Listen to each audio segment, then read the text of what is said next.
Ok, top. Écoutez, merci d'être là. 6. Vas-y, Adrien, je te laisse faire entrer. Merci beaucoup. Du coup, aujourd'hui, je voulais vous parler d'un sujet qui est finalement, je l'ai traité comme une nouvelle technique de prospection. Mais c'est en fait ni plus ni moins que la technique de prospection de base. J'ai appelé ça du coup la prospection personnalisée. Concrètement, de quoi on va parler aujourd'hui? Aujourd'hui, on va s'affranchir un petit peu. Bon, je pense que je ne vais pas m'empêcher de vous en donner quand même à certains moments. On va essayer de s'affranchir de tous les outils d'automatisation qu'on peut voir sur la prospection, sur tous les outils un petit peu magiques qui peuvent nous faire avoir des clients facilement. L'idée, c'est plutôt qu'on revienne un petit peu aux basiques, de comment est-ce que pendant des années, les commerciaux ont fait de la prospection. Et pourquoi est-ce que j'ai envie de vous apprendre ça? C'est que pour moi, en fait, ça devient un petit peu un prérequis qu'il faut que vous sachiez faire avant de passer à une quelconque étape d'automatisation. Pourquoi? C'est parce que oui, peut-être qu'ensemble, on travaille l'avatar client, on travaille ses besoins, ses motivations. Le seul problème, c'est que c'est assez rare que vous confrontiez ce travail d'avatar avec un vrai client.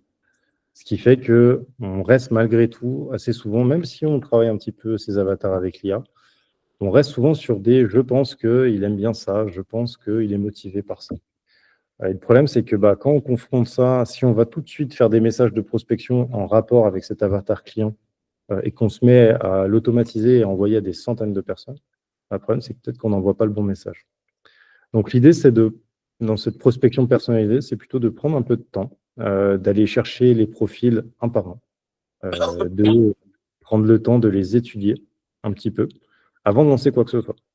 L'idée, c'est pas de passer non plus notre vie à faire ça, c'est simplement avant de lancer une quelconque automatisation, avant d'aller justement vouloir absolument envoyer plein de messages à plein de monde en mode bouteille à la mer, c'est plutôt de prendre le temps de faire des dizaines, peut-être plusieurs dizaines de contacts, un petit peu à la main, parce que en fait, cette manière de faire, vous êtes quasiment assuré d'avoir des retours. Parce que les personnes, quand vous allez personnaliser à fond ce que vous faites, elles ne pourront pas s'empêcher de vous répondre. Et du coup, si vous êtes à côté de la plaque, vous allez voir tout de suite. Parce que si en prenant le temps d'étudier la personne, d'analyser son site internet, de voir un petit peu ce qu'elle fait, vous n'avez pas de retour, c'est que notre offre, soit il n'y a pas de problème, soit on est complètement à la ramasse, alors que le mec était complètement dans notre cible. Donc ça ne sert à rien d'envoyer des centaines de messages, ça ne sera pas bon. Par contre, si vous commencez à avoir des retours qui vont dans un bon sens, ou justement vous voyez qu'il y a des choses à ajuster, et commencez à avoir un message qui répond quasiment à chaque fois, et de pouvoir le rendre de plus en plus générique, et ensuite seulement de pouvoir l'automatiser. Donc aujourd'hui, ce que je vais vous proposer, c'est une méthode ultra simple de prospection dans laquelle on va aller analyser un petit peu sa cible avant de lui envoyer quoi que ce soit. Tout va bien jusqu'à là? Je ne vous ai pas perdu? Vous n'êtes pas trop déçus du sujet? Non, ça va. Voilà. Bon.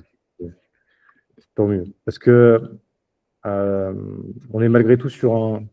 En fait, je pense qu'il y a ce besoin-là, et aujourd'hui, on a quand même beaucoup de plateformes qui font attention. On a Instagram surtout qui est vent debout contre la prospection automatisée. LinkedIn commence à justement freiner un petit peu. Ça ne veut pas dire que les plateformes d'automatisation vont disparaître. C'est simplement, en fait, il y a un ras-le-bol généralisé des mauvais messages de prospection. Parce qu'aujourd'hui, c'est très facile d'en envoyer. Et donc, c'est surtout aujourd'hui, je voudrais appuyer avec vous sur le fait qu'il faut les travailler. Et pour les travailler, le plus simple, c'est généralement de prendre un peu de temps et de faire correctement quelques clients, de peaufiner votre message avant d'industrialiser, d'envoyer des centaines de choses. Et vu que c'est un sujet un petit peu assez important, je vous ai préparé une petite présentation. Mais tac, tac, tac, hop, je vais vous partager tout mon écran. Nickel. Comme ça, vous pouvez tout voir. J'ai aucun secret. OK. Hop. Allez, un petit PowerPoint. Magnifique. Est-ce que quelqu'un peut me confirmer que vous voyez bien le PowerPoint, vous voyez bien l'image et vous voyez toujours? On voit bien. Au top. Allez, c'est parti. Donc, le but, qu'est-ce qu'on va faire? Comme je vous disais, c'est un type de prospection que je vous encourage vraiment à faire dans tous les cas avant d'automatiser quoi que ce soit. Vous allez voir, ça ne demande pas beaucoup d'efforts. Je parle d'un point de vue technique. On ne va pas aller voir des outils très compliqués. Il y a moyen de faire tout ce qu'on va faire sans aucun outil, surtout. C'est-à-dire que gratuitement, vous allez pouvoir faire ce qu'on va faire là. Et l'idée, c'est vraiment de le faire systématiquement avant de vous lancer dans une quelconque automatisation. Parce que ça vous permet vraiment de peaufiner ce message avant de l'envoyer en masse. Comment on fait? Allez, première étape, je ne vais pas vous faire mariner pendant 3 heures avec de la théorie, vous savez que ce n'est pas trop mon truc. Dans un premier temps, il va falloir qu'on aille se constituer quand même une petite liste de prospects. Ce n'est pas parce qu'on fait à la main que on va... on ne se fait pas une liste, on fait à l'arrache. Donc l'idée, c'est quand même de se constituer un petit fichier de prospects.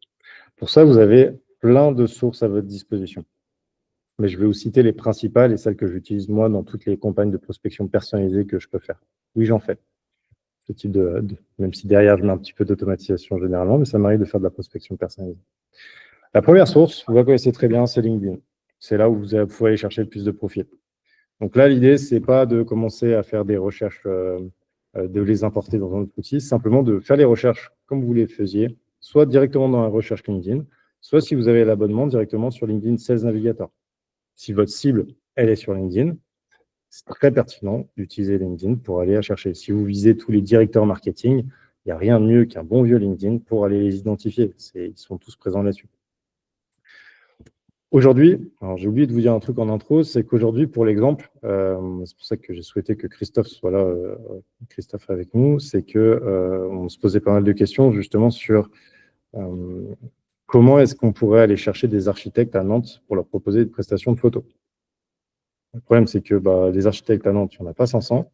Ils reçoivent déjà, je pense, pas mal de prospection et souvent, ils ont déjà des photographes avec qui ils travaillent. Donc, c'est très compliqué de viser juste en automatisant. Donc, l'idée, c'est là de prendre le temps de faire une recherche plus approfondie sur des architectes qui ont des vrais besoins, où c'est très clair qu'aujourd'hui, ils automatisent pas grand-chose. Ils n'ont pas de... et le but, c'est justement de venir leur proposer la prestation. Donc, on va prendre ça comme exemple aujourd'hui, c'est d'essayer d'aller chercher les architectes qui bossent dans la région de Nantes. Donc, première étape, on va se constituer une liste de prospects, des architectes qui sont assez fréquemment quand même sur LinkedIn. Donc, ça pourrait être pertinent d'aller les chercher directement sur la recherche LinkedIn. Malgré tout, le deuxième endroit où vous pouvez chercher les gens, et on l'oublie souvent, c'est Google Maps. Google Maps, c'est vraiment une source de données hyper intéressante. Parce que directement sur Google Maps, vous allez pouvoir récupérer le nom des business, les notes, le nombre de notes. Donc, généralement, plus il y a de notes, plus c'est un business qui est bien établi. Vous allez récupérer le site Internet. Donc, il y a vraiment tout un tas de données qu'on peut aller chercher. Et je vous donne quand même un petit outil, je vous montrerai comment il fonctionne, tous ces petits outils d'automatisation. Il y a un outil qui s'appelle Instant Data Scraper, qui est gratuit. C'est une petite extension navigateur qui vous permettrait de récupérer, par exemple, les 200 premiers résultats de tout Google Maps des architectes à Nantes. Donc, ça veut dire que même dans cette partie-là, il y a des petits trucs que vous pourriez aller automatiser. Donc, je récapitule. Première source de données, LinkedIn ou LinkedIn Sales Navigator. Deuxième source de données que vous pouvez utiliser, c'est Google Maps. La troisième source de données qui peut être hyper pertinente, c'est Google, tout court. Google, vous pouvez simplement chercher d'architectes à Nantes. On l'oublie souvent, hein, mais on peut faire assez simplement ce genre de choses. À savoir que sur Google, vous pouvez aussi, je vous montrerai une commande qui vous permet d'aller chercher des résultats uniquement sur un site. Donc, par exemple, on pourrait aller chercher tous les architectes de Nantes qui sont sur LinkedIn directement dans Google. Je vous montre ça après. Donc, ça peut être vraiment une source qui est hyper pertinente en scrapant les données ou en faisant à la main, bien sûr. Et la dernière source de données où vous pouvez chercher des prospects, c'est les annuaires. Vous pouvez aller sur société.com, vous pouvez aller sur Papers. Dans vos niches, vous avez peut-être aussi d'autres annuaires. Je ne sais pas, je pense aux artisans travaux.com, par exemple. Enfin, je ne sais pas, je au hasard, mais l'idée, c'est d'aller trouver pour la niche que vous visez un annuaire. Je suis sûr, d'ailleurs, je le pense maintenant, mais je suis sûr qu'il doit y avoir un annuaire avec tous les architectes comme il y a pour les notaires. Donc, à voir, je ne l'ai pas creusé celui-là, on pourra peut-être le chercher ensemble. Donc voilà, on va aller regarder un petit peu comment on fait. Moi, toujours dans l'idée d'aller chercher les architectes de Nantes. Je vais vous montrer sur les différentes plateformes. Mais déjà, à ce stade, est-ce que vous avez des questions pour cette première partie ou d'autres sources que vous avez envie de partager? Parce que oui, il y en a d'autres. Souvent, elles sont propres à vos niches. Mais ça, c'est les sources principales qu'on va exploiter quand on va faire de la prospection. Est-ce que quelqu'un pense à d'autres niches, veut partager quelque chose à ce stade? Pas pour l'instant. OK, pas de souci. Bon, eh ben, on va partir à la recherche de nos architectes à Nantes. Bon, pour LinkedIn, c'est pas très compliqué, hein. On va chercher architecte Nantes. Et là, tac. Alors, j'aime pas bien travailler avec la recherche directement, parce que c'est quand même ce qui marche le moins. C'est pour ça que généralement, on se prend un 16 Navigator, mais on arrive à faire quelque chose. Hop. On va mettre juste architecte, Nantes et périphérie. On va voir ce que ça donne. Donc, vu que là, on n'est pas dans une logique d'aller scraper les données, l'idée, c'est d'aller plutôt regarder une par une les personnes pour trouver des personnes qui vont nous intéresser. Donc là, j'ai cherché tous les architectes qui sont dans la région de Nantes. On va aller voir ce qu'on peut avoir. Agence K, architecte associé, ça c'est pas mal, par exemple. On va aller voir ce Quentin. Hop. Architecte associé. Une fois qu'on est dessus, on va pouvoir aller creuser un petit peu l'entreprise. Magnum Architecte. Qu'est-ce que c'est que ça? On va regarder un peu plus.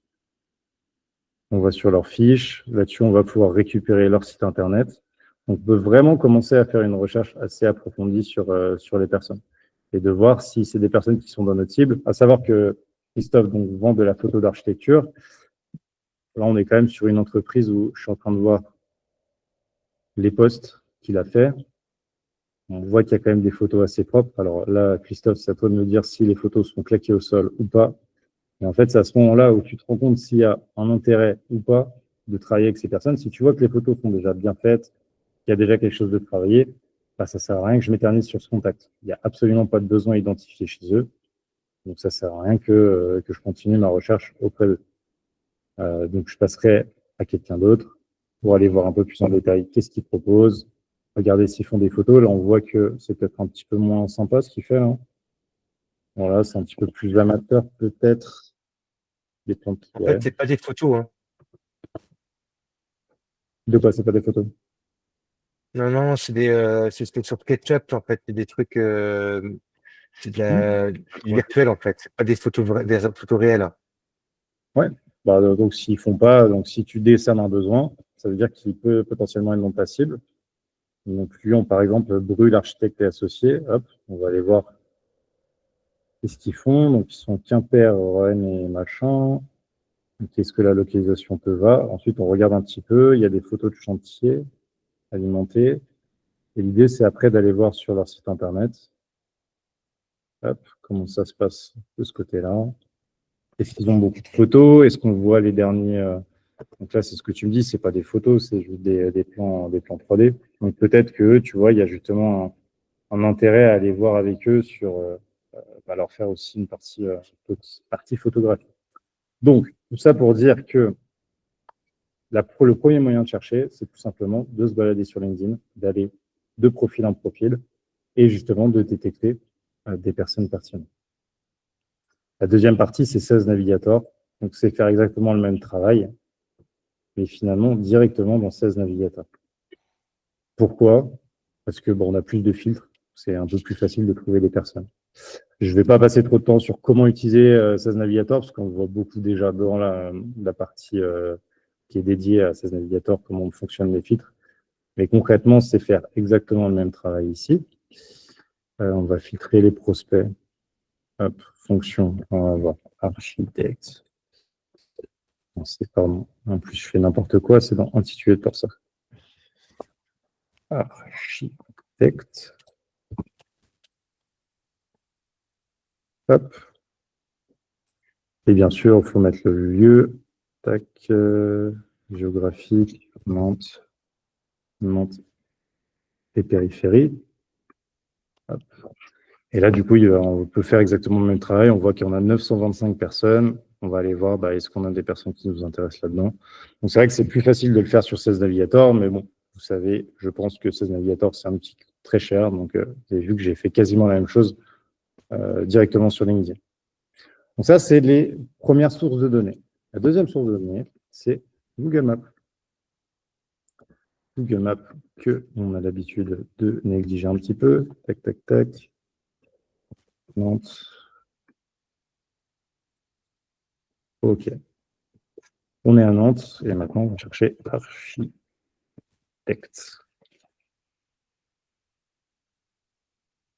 OK, qu'est-ce qu'on a? Alors, Maya architecture machin, truc, et on voit à chaque fois on est quand même bien sur des architectes, donc la liste est plutôt bonne. Et donc maintenant, on va faire exactement le même travail qu'on a pu faire sur LinkedIn. On va aller voir Dialogue Architecte. Qu'est-ce qu'ils nous proposent? Là, ça, en fait, l'avantage aussi, c'est qu'on voit tout de suite s'ils ont des photos professionnelles ou pas de ce qu'ils font. Ça a l'air assez amateur ce qu'ils font. Donc là, potentiellement, j'ai quelque chose à aller chercher. Ensuite, je vais voir sur leur site internet. Ah. Je ne vais pas aller voir sur leur site internet vu qu'il est pété. On va voir avec quelqu'un d'autre. On va sur leur site internet, on regarde un petit peu, on se renseigne. Généralement, j'ai regardé en plus pas mal de sites d'architectes du coup, région de Nantes pour préparer aujourd'hui. À chaque fois, ils ont toujours une partie agence dans laquelle on peut avoir plusieurs informations. Généralement, on a le nom du dirigeant, du contact, et on peut en savoir plus. Donc forcément, moi, je tombe sur un qui ne l'a pas fait, mais j'ai mieux. J'ai beaucoup mieux ici. On voit qui est l'architecte qu'il y a derrière, Delphine Picot, et j'ai carrément son numéro de téléphone perso et son mail. Voilà. Je n'ai pas besoin d'aller chercher plus loin. J'ai les deux données qui m'intéressent le plus pour pouvoir la contacter et voir avec elle si elle a des besoins de photos. Donc ça, typiquement, je pourrais directement aller la chercher parce que c'est très pertinent. Donc voilà comment faire la recherche sur Google Maps, à savoir, comme je vous disais, qu'on peut automatiser la récupération de ces données-là. C'est-à-dire qu'on peut automatiser le fait d'aller chercher toutes les données ici. Et ce que vous voyez d'intéressant, c'est que les architectes, souvent, ils laissent leur 06. Là, j'ai un 06, un autre 06, un 07, voilà, un 02, un 06. Donc, si je pouvais scraper toutes ces données-là et me faire tout de suite un petit fichier dans lequel j'ai le nom des architectes et le numéro de téléphone, ça me ferait directement un fichier de prospection. Pour ça, j'ai une petite extension très simple qui s'appelle, c'est la petite Pokéball là. C'est Instant Data Scraper. C'est ce petit truc qui vient s'ajouter ici. Je vous montre juste comment ça s'écrit. À chaque fois, je me mets en plein milieu. Hop, donc extension Chrome. Ça, vous pouvez bien la garder avec vous. C'est gratuit. Donc, il n'y a rien à payer. Et c'est un truc qui va marcher partout, sauf sur LinkedIn. Sur LinkedIn, il faut un autre scraper. Je vous le donnerai, ne vous inquiétez pas. Ça va marcher sur tout ici. Donc, ça va marcher sur Google Maps, sur société.com, sur plein de choses. Donc, une fois que vous avez ça, on revient sur notre petite liste. Et là, en fait, par défaut, quand on ouvre Instant Data Scraper, il va chercher en fait des choses à scraper. Il a envie d'aller scraper des trucs. Donc, on voit que là, en bas, il va faire un exemple de ce qu'il va scraper. Là, il ne fait rien d'intéressant. Donc, là, on va lui dire, essaye une autre table. Toujours pas. Pas intéressant. Et là, magie. Il a trouvé qu'ici, il y avait plein d'éléments à aller scraper. Et là, il me donne un exemple de ce que ça pourrait donner. Donc là, on voit Google Maps, le nom de l'architecte, les notes, ferme bientôt, et je récupère direct tous les 06. Vous voyez la petite magie que je suis en train de faire là? On a tous les numéros de téléphone directement ici. Et même les sites web. Et ça, bon, là, j'ai récupéré que les 20 premiers, mais vu qu'on est en infini scroll sur Google Maps, si je scroll et qu'il va vers le bas, il ajoutera automatiquement les éléments d'après. Une fois que la table ici, elle vous convient, vous avez simplement à cliquer sur Start Crawling, hop, et c'est parti.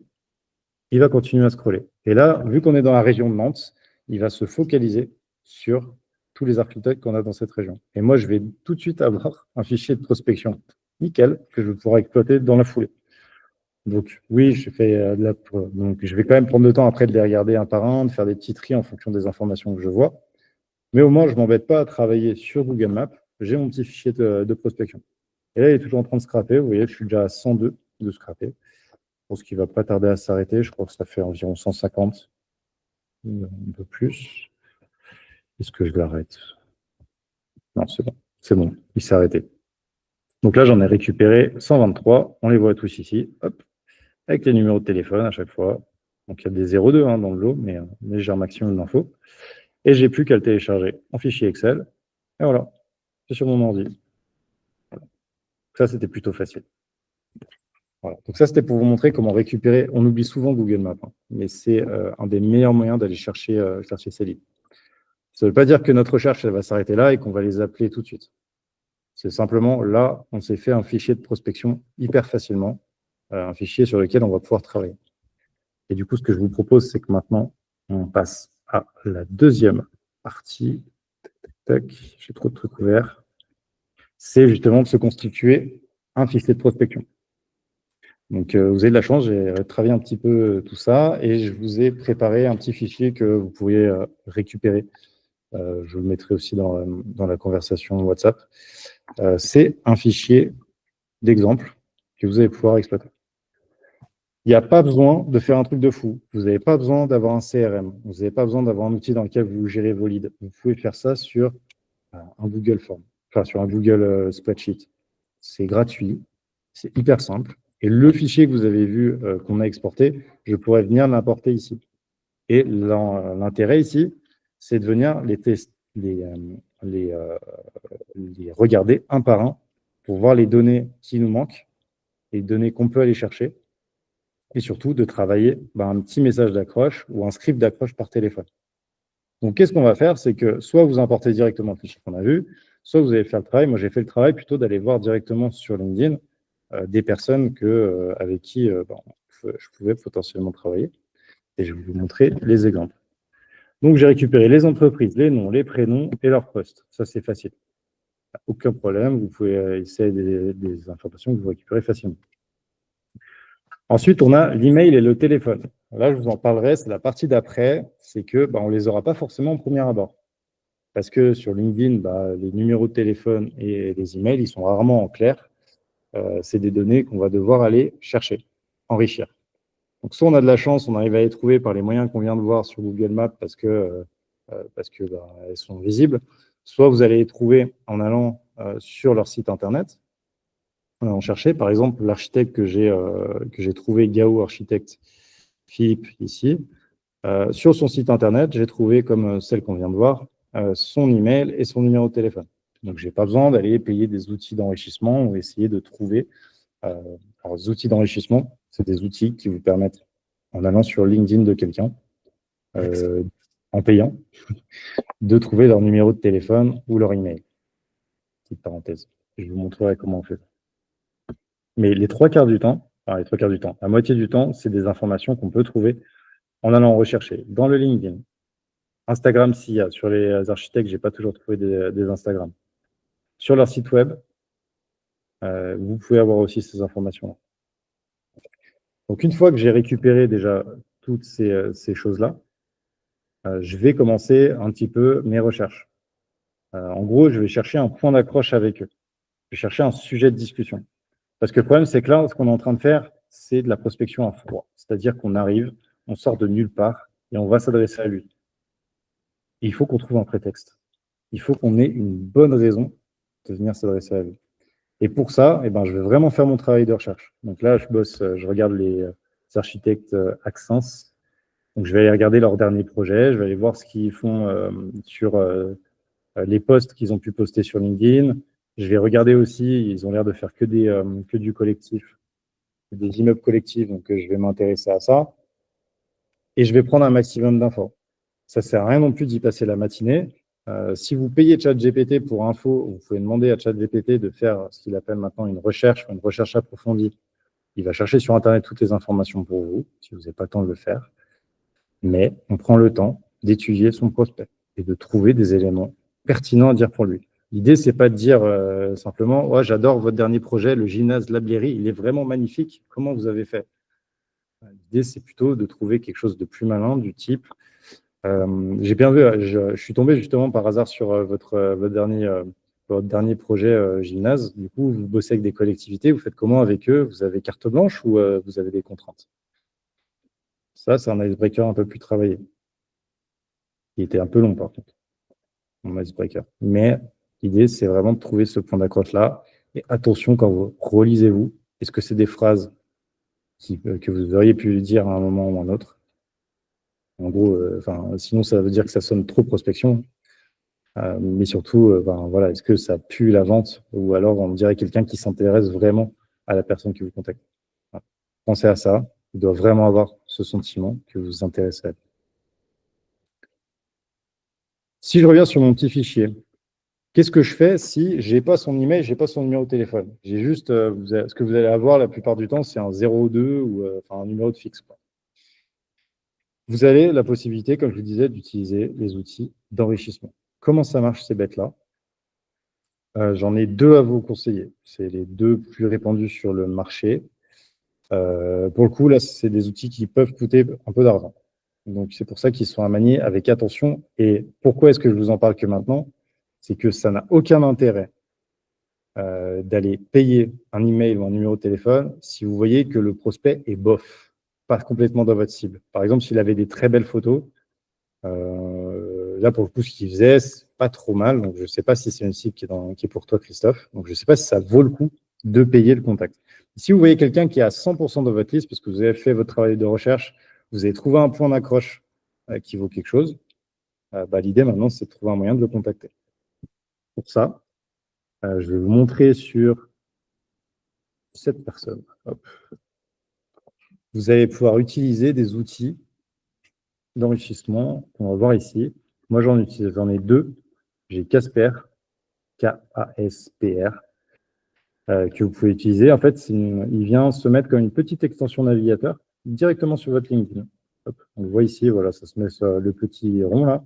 Quand je clique dessus, alors je vois déjà qu'il il connaît son numéro de téléphone. En fait, c'est des outils qui ont agrégé des tonnes et des tonnes de bases de données. Donc, ça veut dire que cette charmante dame a laissé son mail quelque part et que nous, aujourd'hui, on peut payer pour avoir son mail. L'avantage de Casper, c'est qu'il a pas mal de crédits gratuits. Je crois que vous avez une 50aine de crédits gratuits. Vous pouvez tester gratuitement. Vous avez aussi un bon plan chez SkyCity, moins 20 ou moins 30%, je crois, qui vous permettent de payer ça moins cher. Mais l'idée, c'est vraiment que vous alliez payer les contacts uniquement quand vous avez vu un intérêt avec la personne et que vous savez comment vous allez l'approcher. Voilà, ça n'a aucun intérêt d'aller chercher son numéro de téléphone si ce n'est pas le cas. Donc, il y a Casper et le deuxième, c'est Full and Rich, qui est celui qui a normalement la plus grosse base de données. Mais c'est aussi le plus cher. Je crois par contre qu'ils sont un petit peu plus généreux en crédit gratuit. Il y en a peut-être 300 gratuits, ce qui vous laisse le temps d'aller chercher quelques contacts avant de payer quoi que ce soit. Et ça fonctionne exactement pareil, vous avez vu, c'est une petite chose qui vient s'ajouter directement sur LinkedIn. Si vous n'avez pas leurs coordonnées LinkedIn, ça marche aussi. Il faut aller directement sur le site de Casper et le site de Full and Rich, et ils vont vous demander toutes les informations que vous avez sur la personne, parce que forcément, plus ils ont d'informations sur ces gens-là, plus ils arrivent à retrouver les coordonnées. Ça marchera aussi. Et comme vous pouvez le constater, ça coûte beaucoup plus cher d'avoir un numéro de téléphone qu'un email, pour la simple et bonne raison que, avec un numéro de téléphone, on fait beaucoup plus de choses qu'un email. Parce qu'envoyer un mail à froid, c'est pas là où vous aurez plus de résultats. Le mieux, c'est de les appeler. Donc, on récapitule. On va chercher nos prospects. On les met dans un petit fichier de prospection. Si on a scrappé les données ou si on les a récupérées à la fin, peu importe. Dans les deux cas, ça marche. On va faire une petite enquête sur eux. On va regarder sur leur LinkedIn.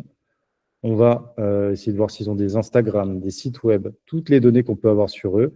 Dans le cas des architectes, je vais vraiment me concentrer sur une étude des derniers projets qu'ils ont faits. Si je vends de la photo, je vais me concentrer surtout à regarder s'ils font des belles photos ou pas, ou s'ils en font ou pas.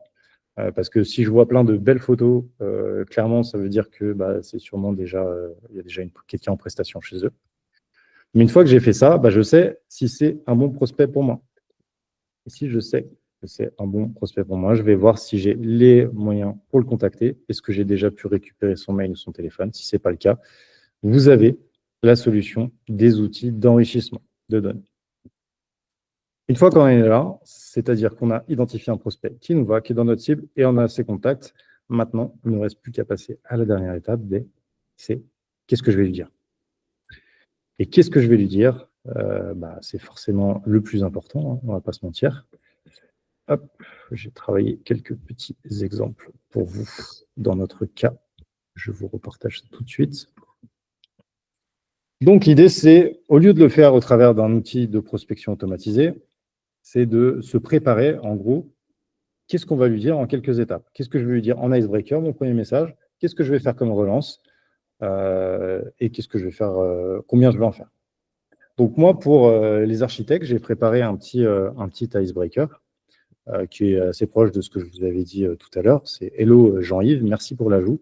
J'étais en train de regarder votre projet. Donc, je vais prendre forcément le dernier projet. Il est dingue d'ailleurs. Vous avez eu carte blanche pour la conception ou le client avait des contraintes? Donc là, clairement, je lui montre que j'étais en train de regarder. Je regarde rapidement parce qu'il vient de m'ajouter sur le réseau, donc je me suis renseigné sur lui. Et je m'intéresse un petit peu à ce qu'il fait. Je suis vraiment très loin de la vente, quoi. Est-ce que tu as eu carte blanche pour ton projet ou le client il t'a imposé des contraintes pour ce projet?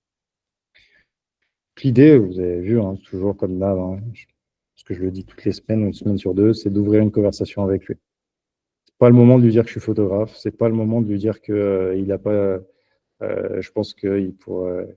Euh, et ce serait vachement mieux s'il avait fait des photos sur ses projets. Je pourrais trouver un angle d'attaque autour de la photo qui pourrait être les 10 derniers cabinets d'architecture que j'ai accompagnés font un truc et vous, je vois que vous ne le faites pas, ça vous dirait que je vous en dise plus. C'est des accroches un peu putaclic, comme on dit, mais ça peut fonctionner. Moi, je préfère les approches dans lesquelles vraiment on est dans une logique où j'ai envie de discuter avec lui. J'ai envie qu'il s'ouvre à la conversation avec moi. Donc, moi, ce que j'ai imaginé comme séquencement avec lui, c'est de lui envoyer un message comme ça sur LinkedIn, parce que j'ai son LinkedIn. S'il ne me répond pas à mon message, de lui faire un petit vocal où je redis un petit peu la même chose, ce que je vous dis à chaque fois, hein, faites un vocal où vous redites rapidement les choses. Là, vu que c'est personnalisé, je ne l'ai pas automatisé, je peux même lui dire salut Jean-Yves. Donc là, vous personnalisez à fond. Il faut vraiment jouer la carte de la personnalisation. S'il ne me répond toujours pas, je vais passer aux appels téléphoniques. Salut Jean-Yves, ouais, je ne sais pas si tu as vu, je t'ai envoyé des messages sur Instagram. Bon, tu ne dois pas trop avoir le temps. Et là, vous travaillez un nouveau script, dans lequel vous allez directement échanger avec lui pour voir s'il y a des besoins sur la photo. Ça ne sert à rien, une fois que vous êtes au téléphone, hein, d'essayer d'ouvrir une conversation et de discuter 3 ans avec lui.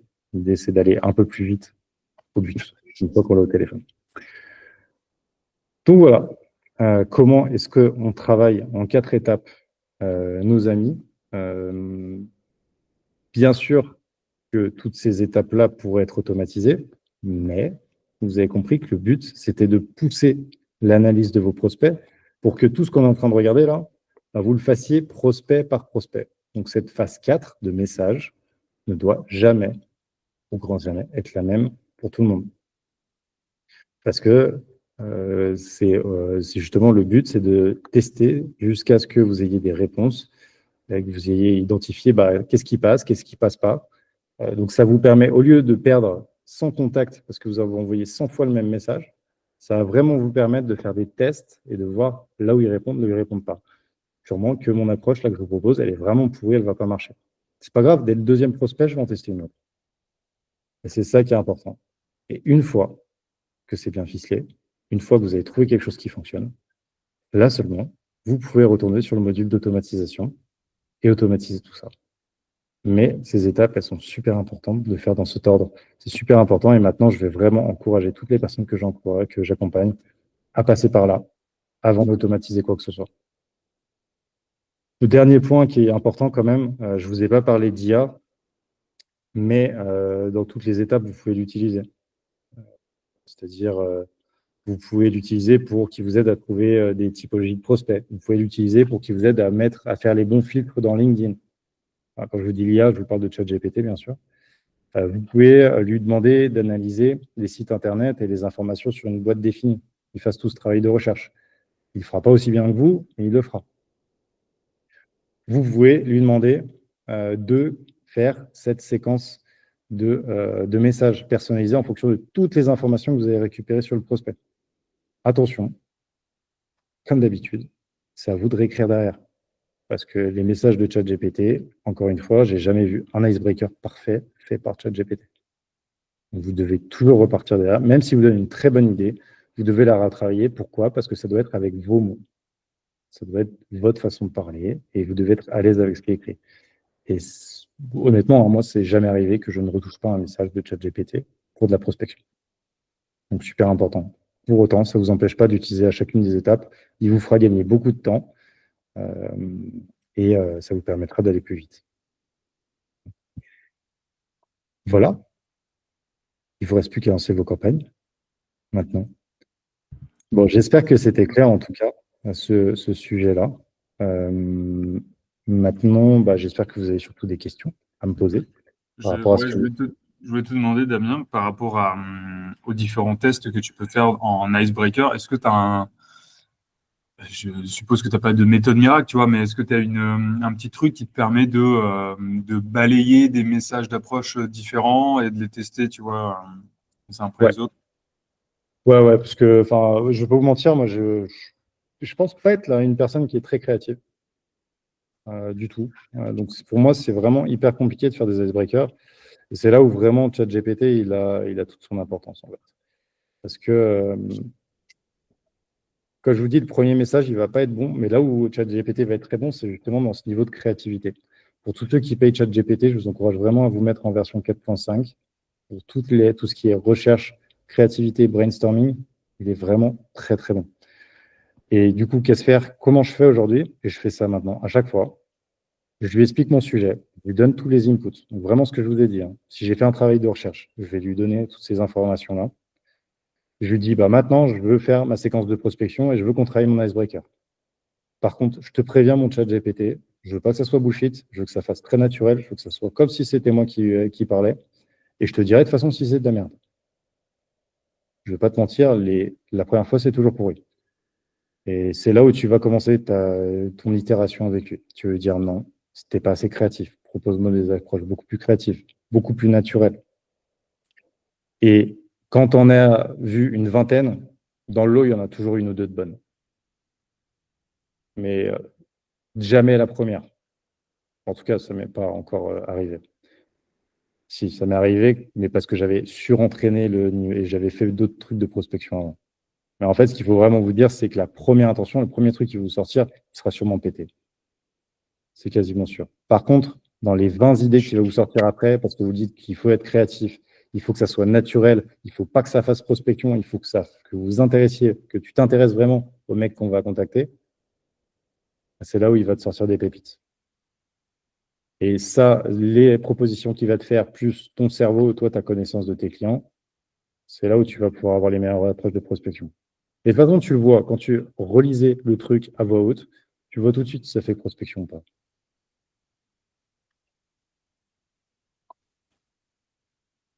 Top, merci. Mais de rien. Est-ce que quelqu'un d'autre a une question? Ouais, moi j'ai un. Moi, je suis indépendant, mais je suis dans un réseau international. Et j'ai un collègue au Danemark. Lui, il dit dans son premier message, je suis commercial. C'est ses premiers mots, en fait.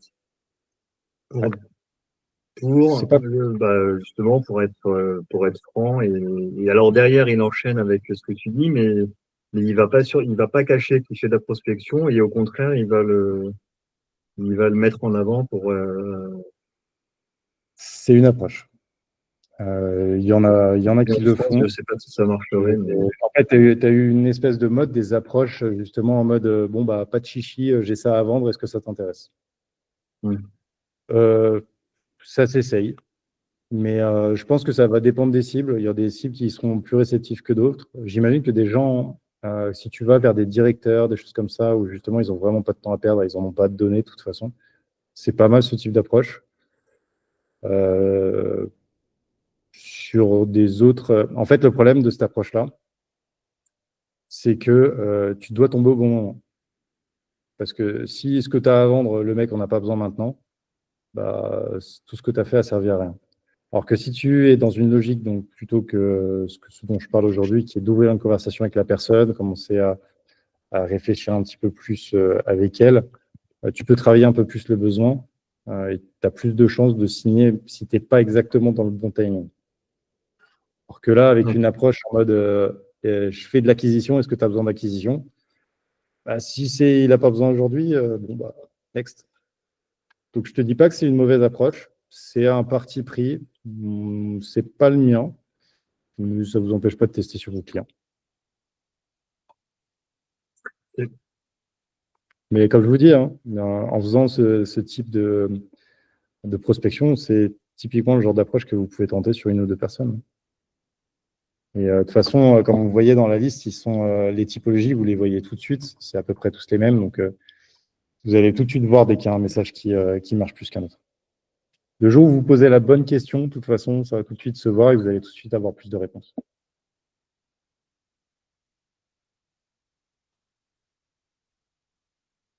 Est-ce que quelqu'un d'autre a une question? Moi, c'est pas vraiment une question, c'est juste pour répéter les différentes étapes. Donc, 1, constituer une liste de prospects. 2, Ouais. sélectionner les plus pertinents. Et après, c'est définir l'icebreaker. C'est ça? Tac, je le refais un par un. Ouais, je vous le repartage un petit peu comme ça. Je vous refais en ultra rapide. Mais au moins, ça, effectivement, vous avez toutes les infos. Numéro 1, on va chercher une liste de prospects. On va chercher des gens. Peu importe la plateforme. D'ailleurs, ça me fait penser que je ne vous ai pas parlé d'Instant Data Scraper pour récupérer les données sur Google Maps, Google, société.com et autres annuaires. Si vous voulez récupérer les infos sur LinkedIn ou Sales Navigator sans passer par un outil d'automatisation, comme je vous montre dans la formation, vous avez Scrup, qui est l'outil le moins cher pour le faire. Je crois même qu'il y a une partie gratuite. Comment c'est écrit? SRUPP. Donc si vous voulez pas payer les autres outils et juste extraire les données de contact des personnes pour les mettre dans vos listes de prospection, c'est, je pense, l'outil le moins cher. À savoir qu'il intègre en plus un enrichissement des mails. Ça veut dire qu'en exportant avec cet outil-là, il va essayer d'aller chercher dans toutes les bases de données qu'il peut interroger s'il n'a pas le mail de la personne. Ça, c'est assez intéressant. Il n'ajoutera pas le téléphone, par contre. Le téléphone, ce sera les autres outils que je vous ai donnés. Deuxième partie, on sélectionne les plus pertinents. Donc ça, on se fait un petit fichier dans lequel on regarde un petit peu qui on a, on essaye d'identifier ceux qui sont hors cible et on commence un petit peu notre travail de recherche. Donc on travaille sur notre fichier de prospection pour avoir quelque chose de propre et qui reste que les personnes qu'on a un intérêt à contacter. Quand on a identifié ces personnes-là, on va aller chercher les données de contact si on ne les a pas. Donc si dans l'export, on n'a pas réussi à avoir les données, si on ne les a pas sur Google Maps, etc., on peut utiliser les outils d'enrichissement, donc avec Casper et Full Enrich. Il y en a d'autres, mais là, c'est vraiment ceux qui sont les plus recommandés. Et on va essayer de se trouver un sujet d'icebreaker par rapport à toutes ces données qu'on a récupérées sur eux, sur tout le travail d'investigation que vous avez pu faire. On définit, comme je vous disais, une fois qu'on a toutes ces données-là, on définit l'icebreaker et on fait toutes les logiques de relance, parce que vous n'avez pas juste envoyé un message, hein, ce ne sera pas suffisant. Vous imaginez le faire soit sur LinkedIn, soit sur Instagram, peu importe. Le plus efficace sera par téléphone. Mais vous pouvez vraiment garder le téléphone en dernière relance. Comme ça permet d'avoir aussi un icebreaker téléphonique. Fait, hey, t'as vu mes messages sur LinkedIn? Ça permet aussi de ne pas être en mode complètement à froid. Et dernier, c'est de vous lancer.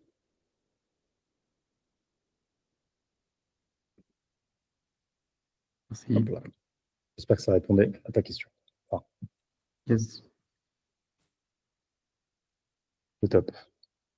D'autres questions? Et du coup, ouais, je partage ton point de vue. On l'a vu pour mon cas personnel la semaine dernière où j'ai fait ma première campagne avec la grosse machine et que ça ne fait pas du tout porter ses fruits.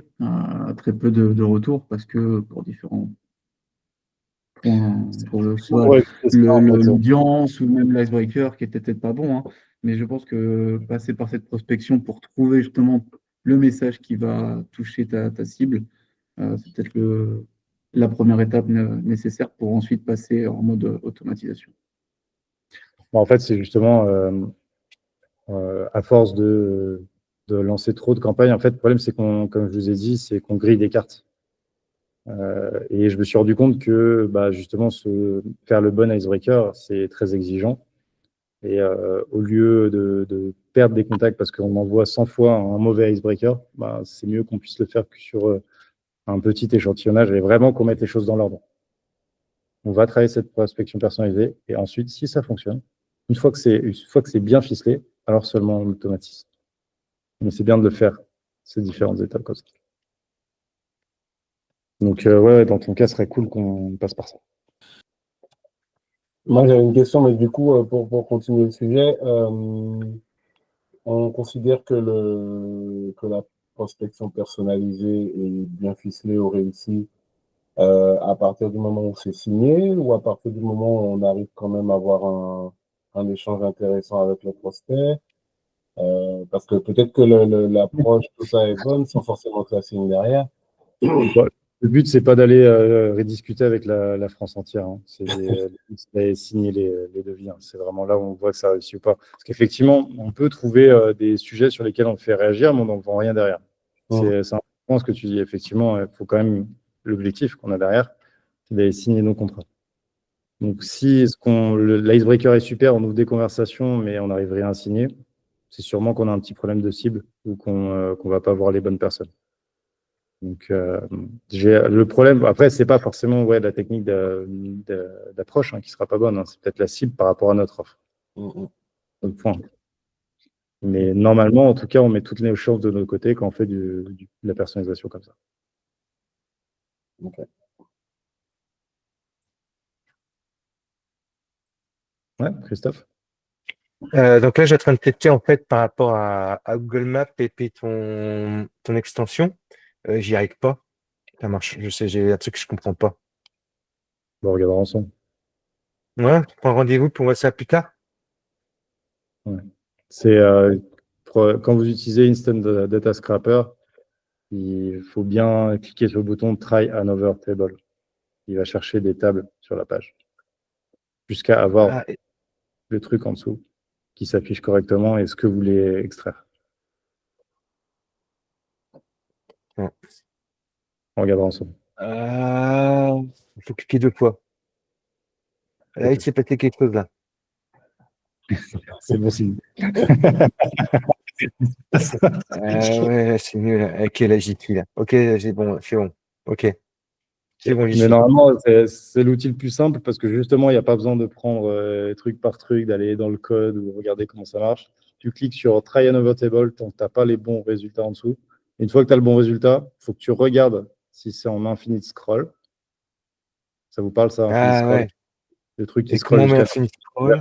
les pages. Et s'il y a des pages, il faut identifier le bouton suivant. Voilà, c'est tout ce qu'il y a à savoir là-dessus. Justement, infini, c'est ça? C'est ça. Et après, tu n'as plus qu'à Comment lancer. ça ramper? Ouais, c'est mieux là. Ok, Tant mieux. merci. De rien. Et après, je télécharge en LSX. Oui. Et après, tu as ton fichier de prospection qui est tout prêt. Ah ouais, excellent. Ok, bah j'y suis là, je regarde ça. Ok. Ah oui. D'autres questions? Vas-y. Salut Damien, bonjour à tous et désolé pour les 10 minutes de retard que j'ai eu. Moi, je voulais juste savoir par rapport à LinkedIn Sales Navigator, parce que la version un peu avancée, elle est quand même à 80 balles par mois. Ça vaut la peine sur 2-3 mois? C'est ça, hein. Alors, ça dépend des cibles. Si on a besoin, il y a des cas un peu compliqués. Là, architecte Nantes, franchement, non. Pas trop besoin. Parce que c'est hyper simple. C'est dans leur intitulé de poste et Ouais. Et après, on peut filtrer par région. Et tu vas voir qu'il y a des cas un peu spécifiques. Tu vois, s'il faut aller chercher des gens qui sont sous un directeur. En fait, c'est en fonction des besoins qu'on a en filtrage. Et Ouais. des fois, les besoins, ils sont un peu costauds. Et quand c'est le cas, en tout cas, on utilise la version gratuite. Donc, tu as 30 jours gratuits. Donc, l'idée, c'est d'extraire vite les gens avant la fin de la version Et gratuite. de travailler, ouais. Ouais, ok, merci. Mais ouais, c'est sûr que c'est l'outil le plus coûteux et du coup, on essaye de l'éviter au max, quoi. Et ça a plus d'intérêt, en tout cas, quand on fait de l'automatisation, parce que justement, quand tu fais de l'automatisation, il faut que ta liste, elle soit parfaite. Que tu n'ailles pas avoir des architectes réseau, que tu ailles bien vers des architectes bâtiments, tu vois. Et du coup, c'est surtout pour l'automatisation que 16nav prend tout son sens. Là, on est en train d'extraire des données qu'on va retraiter. Donc, en soi, 16nav perd un peu son intérêt. Merci. De rien.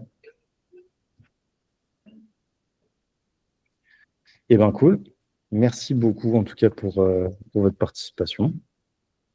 Et puis, je vous dis à très, très bientôt pour un nouveau sujet. Je vais essayer d'en faire une petite vidéo dans la formation directement de ce qu'on a vu aujourd'hui. N'hésitez pas, si vous avez des questions, demandez des trucs directement dans le WhatsApp. Je vous répondrai. Ok, super. Damien. Merci, Damien. Merci beaucoup. Allez, Damien. bye.